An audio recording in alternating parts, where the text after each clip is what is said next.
Saat puasa, gula darah turun, insulin turun, tubuh mengaktifkan mode hemat dan perbaikan. Ada jalur bernama ketika mTOR ditekan, itu meledak saat cahaya muncul. Kalian paham gak maksudnya? Dopamin bukan sinyal kebahagiaan. Dopamin adalah mesin ekspektasi.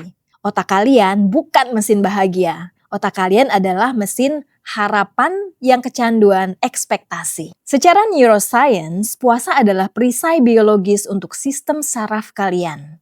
Sarah Lazar dari Harvard Medical School menemukan bahwa meditasi dan pengulangan kata-kata bermakna, area yang sama yang mengatur impuls kontrol dan regulasi emosi.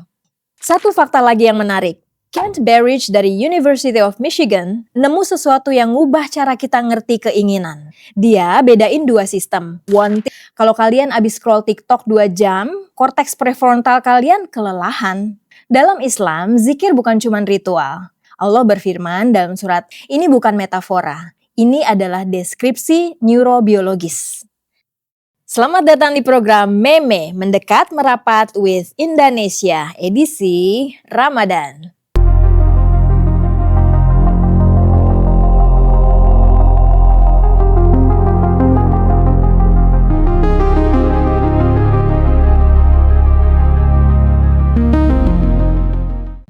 Pernah nggak kalian ngejar sesuatu mati-matian dan pas udah dapet kalian ngerasa kosong?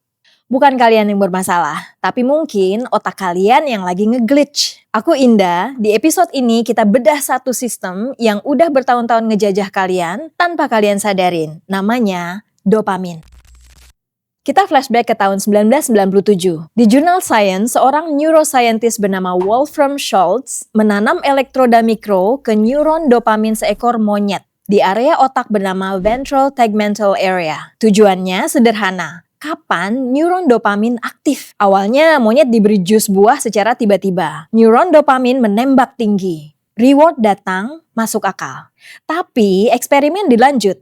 Jus selalu didahulukan dengan cahaya. Cahaya, lalu jeda, lalu jus. Dan setelah pengulangan, neuron berhenti menembak saat jus datang.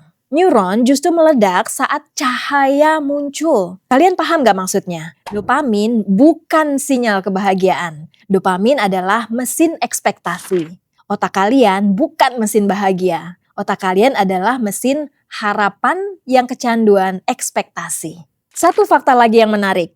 Kent Berridge dari University of Michigan nemu sesuatu yang ngubah cara kita ngerti keinginan. Dia bedain dua sistem, wanting dan liking. Wanting adalah sistem dopamin. Liking adalah sistem kimia lain yang menghasilkan rasa nikmat yang sesungguhnya. Dalam eksperimen tikus, ketika dopamin dinaikkan drastis, tikus jadi sangat mengejar makanan. Tapi ekspresi kesenangan mereka tidak meningkat. Artinya, mereka sangat ingin, tapi tidak lebih menikmati. Sekarang jujur, berapa banyak hal yang kalian kejar mati-matian, tapi setelah dapat kosong? Islam punya istilah untuk ini, hubud dunya. Cinta berlebihan pada dunia. Dalam surat Al-Fajr ayat 20, Allah bilang, dan kamu mencintai harta benda dengan kecintaan yang berlebihan. Ini bukan sekedar nasihat moral, ini adalah deskripsi akurat dari sistem wanting yang overdrive. Penelitian Nora Volkow, Direktur National Institute on Drug Abuse, menunjukkan sesuatu yang serem. Overstimulasi kronis dapat menunjukkan sensitivitas sistem dopamin. Tubuh beradaptasi, kalau terlalu sering distimulasi, reseptor bisa berkurang sensitivitasnya. Artinya, kalian butuh lebih banyak untuk merasa sama. Ini persis kenapa satu episode YouTube dulu cukup. Sekarang kalian butuh autoplay 10 episode buat ngerasa terhibur. Kalian gak lemah. Baseline kalian yang udah jatuh. Nabi Muhammad SAW pernah bersabda, bersederhanalah dalam mencari dunia. Karena setiap orang dipermudah menuju yang telah ditakdirkan baginya. Hadis riwayat Ibnu Majah. Bukan kebetulan, sabda ini adalah panduan ilmiah untuk menjaga baseline dopamin tetap sehat. Default Mode Network, mesin cerita di dalam kepala kalian. Tahun 2001, Marcus Raichle nemu jaringan otak yang aktif saat kita nggak ngapa-ngapain. Namanya Default Mode Network. Ini aktif saat kalian mikirin diri sendiri, inget masa lalu, cemas masa depan, overthinking. Ada bagian bernama medial prefrontal cortex yang menilai diri sendiri. Ada posterior cingulate cortex yang jadi pusat narasi diri kalian. Artinya, ego itu bukan benda. Ego adalah aktivitas jaringan. Saat kalian sibuk scroll, dopamin aktif terus. Dan kalian hidup dalam kepala kalian sendiri, bukan di kehidupan nyata. Islam punya konsep muraqabah, yaitu kesadaran bahwa Allah selalu mengawasi. Secara neuroscience, praktik ini melatih otak untuk keluar dari dopamin, memasuki modus kesadaran penuh atau present awareness. Sholat 5 waktu dengan aturan khusyuknya adalah protokol harian untuk menghentikan overdrive dopamin kalian. Puasa, riset biologis yang sains baru mulai paham. Saat puasa, gula darah turun, insulin turun, tubuh mengaktifkan mode hemat dan perbaikan. Ada jalur bernama mTOR yang ditekan. Ketika mTOR ditekan, tubuh melakukan autophagy, pembersihan dan daur ulang sel-sel rusak. Cus, kita cek faktanya. Yoshinori Oshumi, peraih Nobel Fisiologi 2016, membuktikan autophagy ini nyata dan krusial. Dan puasa adalah salah satu cara paling efektif memicunya. Penelitian juga menunjukkan puasa meningkatkan BDNF, protein yang ngebantu koneksi neuron baru. Artinya puasa secara harfiah meribut otak kalian. Fakta ini terdapat dalam surah Al-Baqarah ayat 183. Wahai orang-orang yang beriman, diwajibkan atas kamu berpuasa sebagaimana diwajibkan atas orang-orang sebelum kamu agar kamu bertakwa. Kata takwa dalam bahasa Arab secara literal berarti membangun perisai. Secara neuroscience, puasa adalah perisai biologis untuk sistem saraf kalian. Zikir dan regulasi sistem saraf teknologi hening yang terlupakan.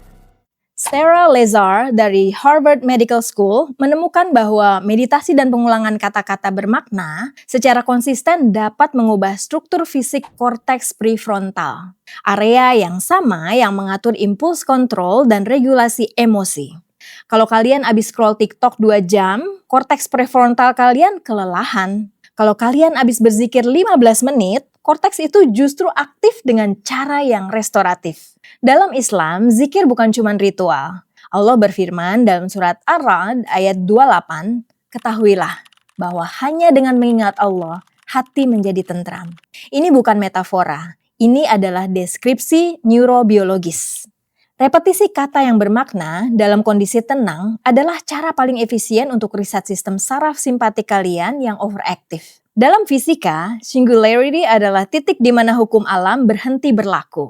Saat kalian sujud, ego kalian jadi 0. Di titik 0 itu, aktivitas dopamin kalian turun drastis. Korteks prefrontal kalian aktif dan sistem saraf parasimpatik mengambil alih. Kalian bukan cuma berdoa, kalian sedang melakukan riset sistem saraf yang paling dalam. Outro revolusi sistem saraf kalian dimulai dari hening. Dari fakta tentang dopamin tersebut, apa yang kalian pelajari? Dopamin bukan musuh, tapi dia perlu dikalibrasi. Wanting sistem kalian telah overdrive dan kalian kelelahan tanpa tahu kenapa. Otak kalian bising karena kalian gak pernah kasih ruang untuk hening.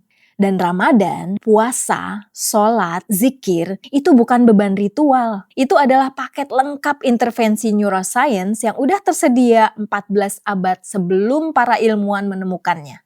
Dari riset Wolfram Schultz soal dopamin, penelitian Nora Volkow soal baseline yang jatuh, hingga penemuan autophagy oleh Oshumi, semua nunjukin satu hal. Tubuh dan jiwa kalian punya mekanisme self-healing bawaan. Dan Islam dengan sangat presisi udah ngedesain protokol untuk mengaktifkannya. Tuhan gak pernah jauh.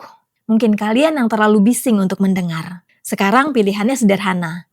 Dopamin glitch terus jadi jebakan, atau kalian mulai kalibrasi ulang sistem kalian. Gimana? Aku Indah, makasih udah nonton sampai akhir. Stay conscious, stay calibrated. Sampai jumpa di episode berikutnya.